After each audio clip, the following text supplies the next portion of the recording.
Good day to the viewers. Today we have with us Mr. Volker Friedrich. He's an entrepreneur, investor. He's also a lecturer. He's the founder, the managing director of GBP International. We have him today. Let's discuss especially about the German economy, the German economic investments, political relations in Europe, and the future industries such as the sustainable development industries and the entrepreneurship. So we have with us Mr. Volker Friedrich. There were a few companies such as Wirecard, which was one of the startups which was there, and then it went bankrupt because of certain scandals which came down. Now, these are there around the world. But then when this firm, which was poised to be one of the fintech leaders, which was growing at a very fast pace, it was really showing down how the German startups were really changing. And I think just to name a few more, Personio is one of that, which has just come as a HR software firm, and it's grown to a very fast pace, which has been there. Now, seeing these things, when a sudden crash that comes inside, does it really demotivate the startups? How do you see this? I don't see a direct relationship, with demotivating startups when you have a fraud, basically. The Wirecard was nothing else than a fraud. And then the EY, Ernst & Young's, was actually banned down for 2 years. That is a very, let's say, necessary process. We have, I wouldn't say a monopoly, but a very rigid structure when it comes to the controlling companies, Ernst & Young, Pricewaterhouse, etc. It's a small club, and there is a rightful challenge whether this is healthy, because they are shifting contracts left, right, and center, and people tend to close eyes if they see red flags, or if they see and analyze red flags and say, okay, maybe we don't raise the red flag, you better make sure it's not there next year. Something like that. And Wirecard was a case like Enron in the US, 1MDB in Malaysia, maybe, I'm not sure whether I do him right or wrong mentioning it, Adani in India. We have it everywhere, and at the end of the day, you have people who try to beat the system by acting criminal. Of course, that needs to be banned and needs to be protected and needs to be sued and penalized. But it doesn't create a kind of a domino effect of fear. The fear in the entrepreneurial system, because one falls, it might usually create a ripple effect of a fear which is down there for the young entrepreneurs to come inside. So you don't find that? I don't see that, no, honestly. It just brought out the transparency inside the system. Exactly, and I think it was, imagine Wirecard wouldn't have been caught. They would still be the darling of the system. The bubble would be even larger when it finally collapses, and today nobody can show me a system where you can cheat over a lifetime. Sometimes the system opens up and people find what is wrong. So I think it was good that the Wirecard case was found and a healthy cleanup. Of course, people were suffering badly by losing their investments, but that at the end of the day is also the nature of investment. There's always a chance that there is a next Wirecard or the next Enron or the next whoever, and the history books in economics is full of fraud cases, You see Madoff, or there are hundreds of examples. Because if you notice in the very recent recession, or like the very recent, when the collapse of the different American banks, and then further down, which led to just a few months back, which happened down. Now, where do you think so that German relationship with China needs to change it? Because now when it comes to China, there's like a cognitive dissonance. There are two ways of handling China, which is down there. One is because Germany needs China for investments, business, and everything. At the same time, there is another one concern that comes inside, which is on the geopolitical concern, which is down there. Now, how do you see where you feel so that Germany has to take ahead? Well, that is, I think, one of the most difficult questions at the moment in international politics in Germany, how to deal with China. And I believe I can see a 360 perspective of all the arguments we are seeing. China has been Germany's darling in Asia for the last 30 years. Many companies invested heavily. They made tons of profits over the decades in China. And all these big and small companies, when you tell them now, hey, you better reduce your exposure to China, they will ask why. It is beautiful. We have made money, we have integrated, we are hiring 80-90% of our people are Chinese people working in us, they have families, we are helping China to develop. That's a healthy thing. On the other hand, I can see the threat of dependence in the supply chain, which Russia, Ukraine told us or lectured us basically, don't put all your eggs in one basket.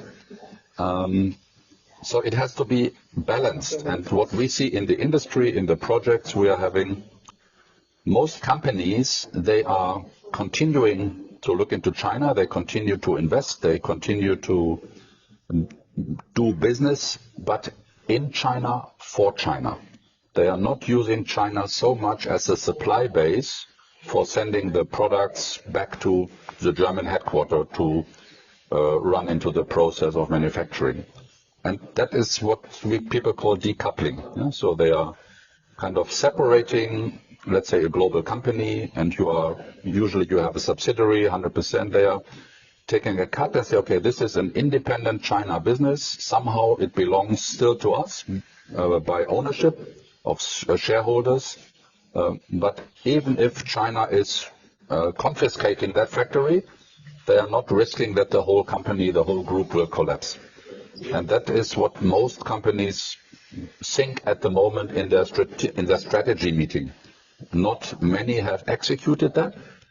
Not many have said we close China because it's too risky and we open up in Vietnam or in Indonesia. And I think we have to be also a little bit sensitive how all these activities are being perceived in China by the Chinese leadership. And I would like to share an example of a discussion with a Chinese business lady. She said, when we had that discussion, you really made good money the last 30 years. You have nurtured your Chinese baby, so to say. Now we become a toddler, a young teenager, and now we are adult. So do you believe you can still use us like you used us the last 30 years? We now also want to have a piece of the cake. So get ready. We are going to compete with you. And again, referring to our earlier discussion, it's healthy. We shouldn't be shocked by that. We have to expect it that way. And if we were in the shoes of the growing Chinese business people, we would do exactly the same. I totally agree with one. When you mentioned this, Dom, a competition is always healthy because it leads to progress and it leads to much more of technological superiority. Yeah. But then the challenge that comes inside is how much are we prepared to take on to the competition? Because China has a huge advantage of low-end manufacturing and the supply chain within there and the economies of scale and the economies of scope which is there. Nobody can beat China on that. Yeah. Now, for this, considering these things, how is Germany preparing itself to take against the whole Asian advantages which is down there? Well, honestly speaking, I think Germany doesn't prepare at the moment. They are living a little bit in an ignorant way. Hopefully that problem will go away. Yeah? And there is no strategy. At least I haven't seen any. Of course, now we have seen this risk paper by the German government, but it's a bit shallow, I would like to say. There are no hardcore milestones or any decisions what we are going to do, etc. And China is difficult. It's not an easy partner to deal with for many reasons, but it's, in my view, a reliable partner. And of course, when you mention China is huge, it has a massive workforce. You can even say the Chinese government is subsidizing the industries heavily.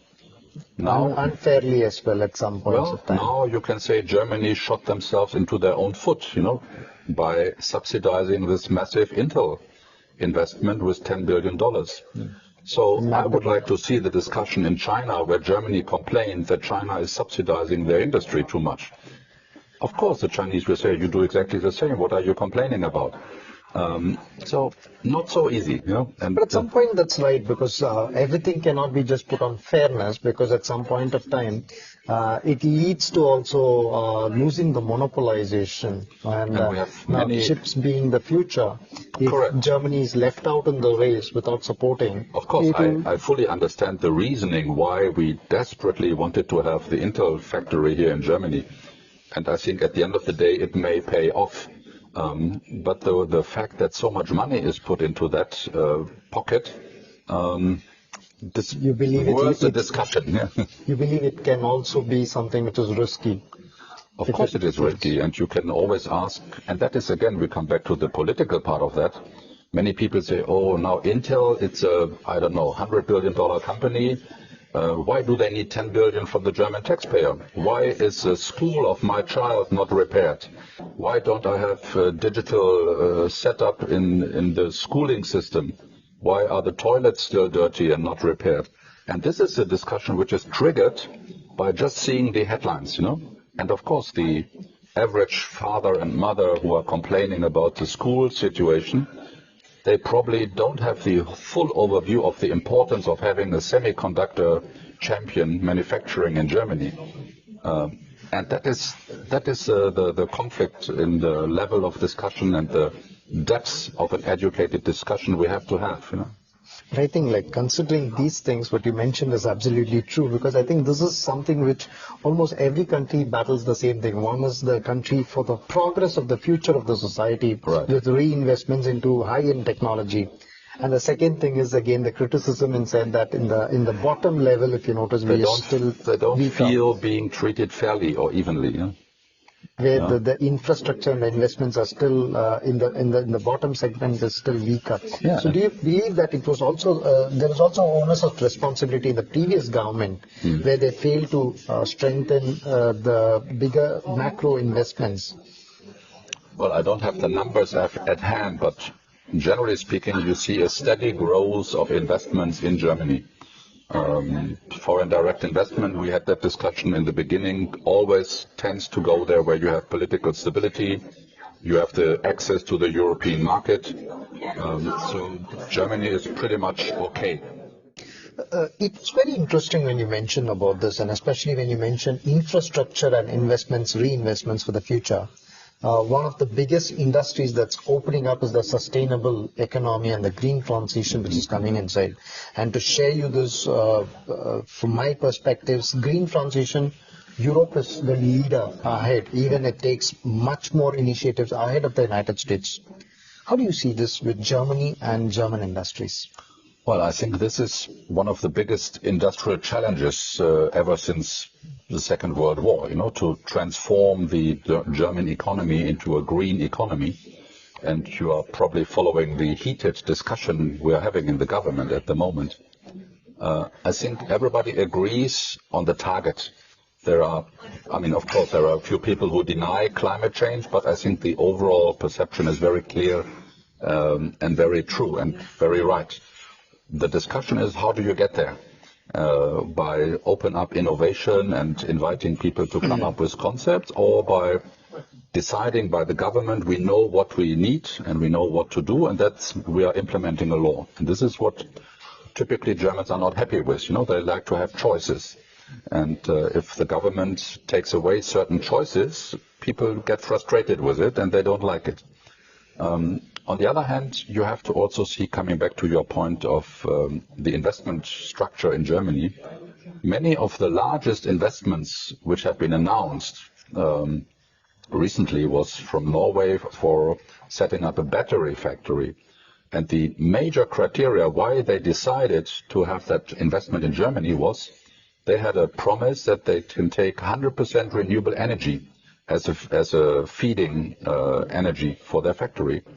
Not because they have cheap labor, not because they have tax incentive and all the other typical investment criteria. It was green energy. And that is, I think, a milestone in the investment decision complex discussion, complexity discussion, you know. And when I take another perspective on the sustainability, we have a lot of discussion about the supply chain laws now being implemented in Germany and in Europe. consecutively, that is something, again, where people probably have very little reason to argue against the target at the end, what we want to achieve. Nobody can give you an argument saying we don't want to have child labor, we want to have clean air, clean water, whatever. But how do you get there? How fast are you going to get there? That is a discussion. And I just had a very lively discussion the other day with an Asian counterpart who told me, now you have this new form of colonialism by imposing all these supply chain laws on our Asian suppliers. And you all have this historical guilt. The last 100 years in Germany and Europe have been the major polluter. Of course, now it is Asia and US, of course, Europe. We cannot jump and leapfrog into a new future overnight. We need time. And whereas Europe is pushing, you got to do it now, you got to be CO2 neutral in the next 10 years. Whereas, I don't know, India or China, they say, well, we need 30 or 50 years. And that is a very emotional discussion with the leaders of the Asian societies where they say, look, leave us alone, we want to do our business. We need our pot of rice to feed the people.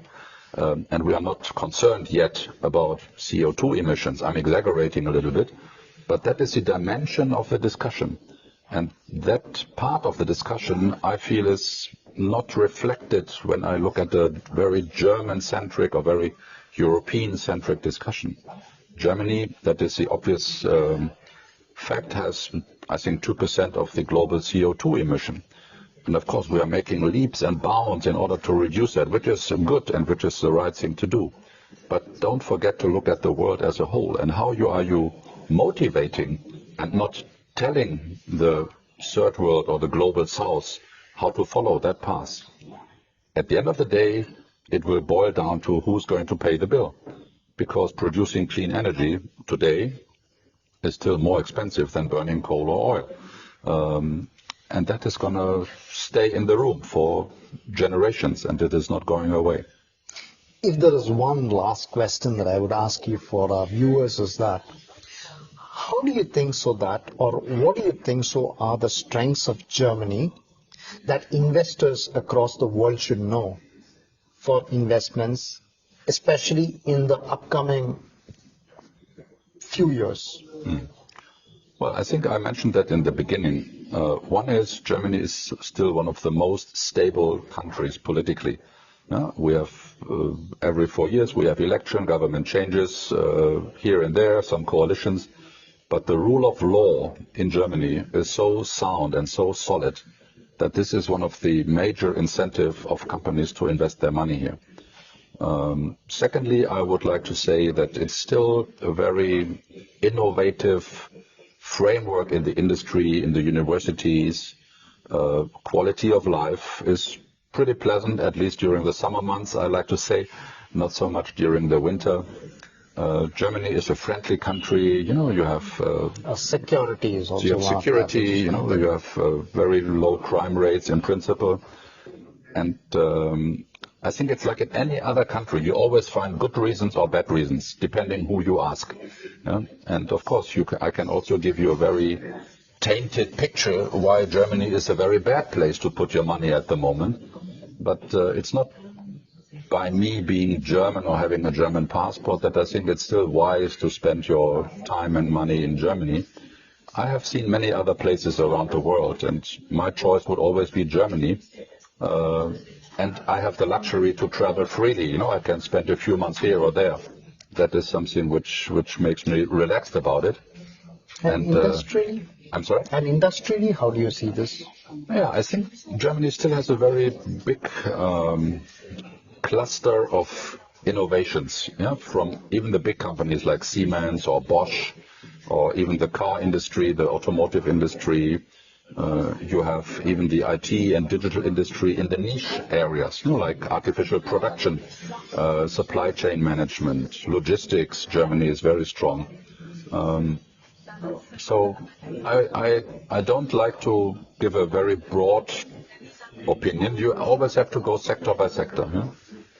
So, which means that, like, to conclude from what was the last statement you mentioned, if I'm just putting it much more in a simpler words down, the first factor that you mentioned, why Germany is one of the best countries for investment is because there's a political stability. There's also an economic stability. A third thing is also you mentioned on stating that there are a lot of industries which are already there, especially into the medium and the large industries, which as a cluster have been thriving inside the industrial network since a long period of time.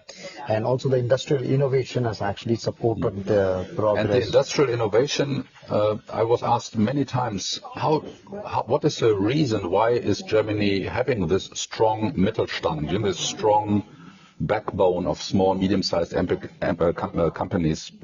Countries like to copy that success story, and it's not easy. Not many countries have managed to do that. And it's not something where you just read a book about it, or where there's a playbook. And I think that began even from the Marshall Plan times onwards, that Germany took the advantage which the other countries could not take. And if you go into the small, medium companies with a production of, let's say, a few hundred people, there is the know-how. There are the brains, the people on the production belt, on the control system. And that is one of the challenges of Germany, I tell you. These people now are 50, 60 years old. Some of them are even older. We are going to have a shift of this generation. And that is a real danger, in my view, that you don't have the successor of the brains inside the SME sector. That is something Germany has to work on. And many people, even though we talk about going into retirement with 60, the typical companies, they are eager to keep their key people until they're 70, 75 as consultant, even after official retirement, because the know-how is in their experience, in their lifetime experience of producing certain things. And that is something you don't learn at university, you can't read in a book or in a library. Even artificial intelligence will not be able to tell you how to do that.